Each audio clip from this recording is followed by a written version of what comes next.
4-5 निवडणुका आपण जर पाहिल्या 2017ला महापालिकेची निवडणूक झाली, त्यानंतर 2019ला लोकसभा विधानसभेची निवडणूक झाली, आत्ता 24ला विधानसभेची लोकसभेची निवडणूक झाली आणि पुन्हा महापालिकेची झाली। सातत्यानं या सगळ्या निवडणुकांमध्ये पुणेकरांनी आम्हाला साथ दिली, आमच्यावर विश्वास ठेवला। याचं कारण एकच होतं, माननीय मोदीजींच्या सरकारनं पुण्यासाठी दिलेलं योगदान, माननीय देवेंद्रजींच्या नेतृत्वाखाली या पुण्यानं अनेक विकासाचे प्रकल्प आणि 5 वर्ष महापालिका म्हणून आम्ही सगळ्यांनी मिळून केलेलं काम, या ट्रिपल इंजिन सरकारनं हे जे काही काम केलं आहे हे लोकांनी पाहिलं आहे, अनुभवलं आहे। पुणेकरांनी आज 2 लाख पुणेकर मेट्रोनं प्रवास करतात।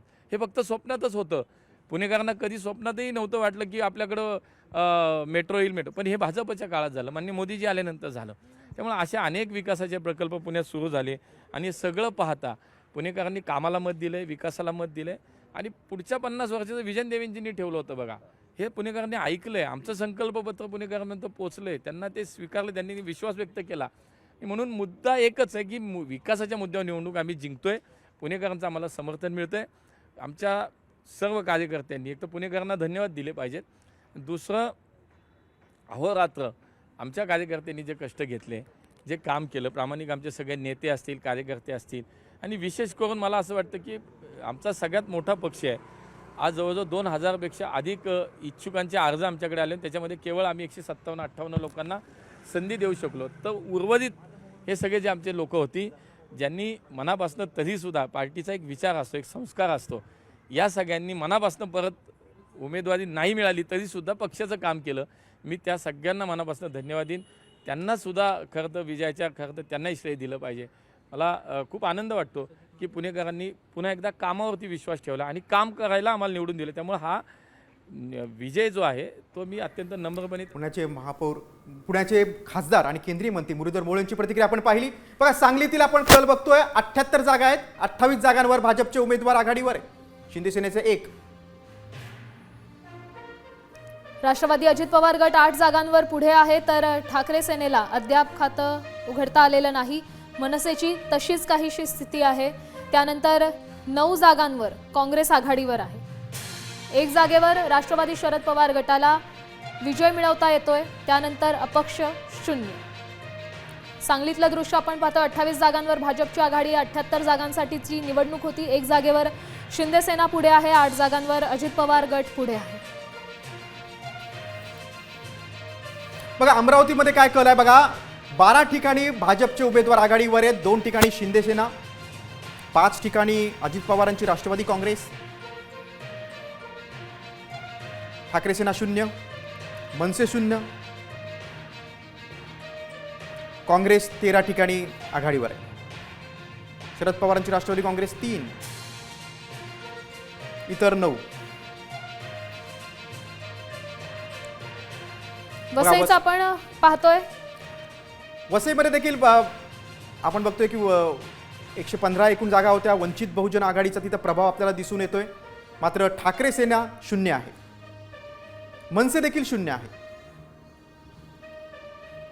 काँग्रेसचं देखील आकडा 0च आहे, शरद पवारांची राष्ट्रवादी काँग्रेस देखील 0 आहे। मात्र बहुजन विकास आघाडी तब्बल 63 जागांवर आघाडीवर आहे, तर भाजपचे उमेदवार 24 ठिकाणी आघाडीवर आहेत।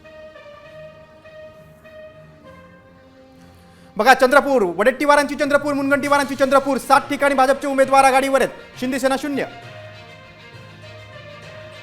अजित पवारांची राष्ट्रवादी 1,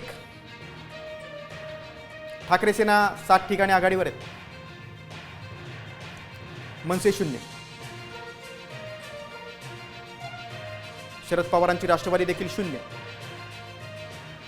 काँग्रेसचे 12 उमेदवार आघाडीवर आहेत, इतर 2। अकोलामध्ये बघा, 45 ठिकाणी भाजपचे उमेदवार आघाडीवर आहेत, ही महापालिका भाजपच्या ताब्यात जाईल असं चित्र आहे।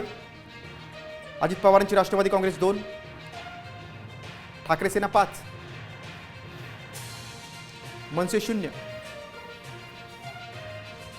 काँग्रेस 13, शरद पवारांची राष्ट्रवादी 1, इतर 9।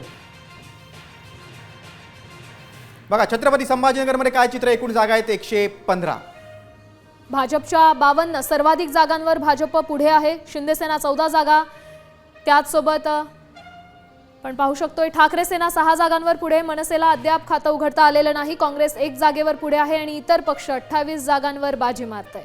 छत्रपती संभाजीनगर मधलं हे आपण संख्याबळ पाहतोय. 115 जागांसाठीची निवडणूक होती, ज्या ठिकाणी राष्ट्रवादी अजित पवार गटाला एकाच जागेवर आघाडी मिळवता आलेली आहे. ठाकरे सेना केवळ 6 जागांवर आघाडीवर आहे.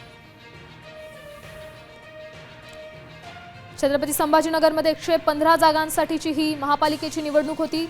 भाजप सर्वाधिक जागा घेऊन पुढे आहे, 52 जागा भाजपच्या. सध्या भाजप आघाडीवर आहे या जागांवर. छत्रपती संभाजीनगरमध्ये भाजपमध्ये बंडखोरी खूप झालेली होती.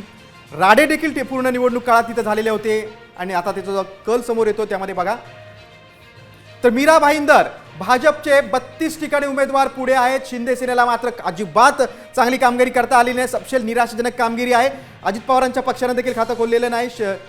ठाकरे सेना देखील शून्य आहे मीरा भाईंदरमध्ये. मनसे देखील शून्य आहे. बघा मराठी अमराठीचा मुद्दा होताच मीरा भाईंदरमध्ये, मात्र शिंदे सेनेचे मंत्री प्रताप सरनाईकांनी जोर लावला होता मीरा भाईंदरमध्ये, मात्र